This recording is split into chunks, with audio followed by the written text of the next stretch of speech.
સુરત શહેરના નવાગામ ડિંડોલી વિસ્તારમાં ગફલતભરી રીતે વાહન હંકારીને અજાણ્યા વાહન ચાલકે ઝેબ્રા ક્રોસિંગ પરથી રોડ ક્રોસ કરતી 2 મહિલાઓને અડફેટે લીધી હતી। આ ગંભીર અકસ્માતમાં વંદના મરાઠે નામની મહિલાનું ઘટના સ્થળે જ મોત નીપજ્યું હતું। મૃતક વંદના મરાઠે મહેનત કરીને પોતાનું ઘર ચલાવતી હતી। તેમના અચાનક નિધનથી પરિવાર પર દુઃખનો પહાડ તૂટી પડ્યો છે અને પરિવાર સંપૂર્ણ રીતે નિરાધાર બની ગયો છે।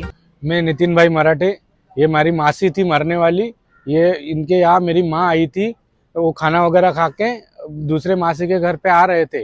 रास्ते में एक मोटरसाइकिल वाले ने उनको जोर से धड़क दिया है। उससे मेरी माँ को भी और मेरी मासी को भी लगा था, लेकिन मासी जगह पे एक्सपायर हो चुकी है और माँ को थोड़ा हैंड को लगा है। और मेरी ऐसी मांग है कि मुझे पुलिस वाले ने थोड़ा बहुत कोऑपरेट किया है, लेकिन जो आरोपी थे वो मोटरसाइकिल पे फरार हो चुके हैं। वो जल्द से जल्द उनको अटक होना चाहिए और आगे की कार्रवाई करनी चाहिए। दिव्य सूरत डिजिटल न्यूज़।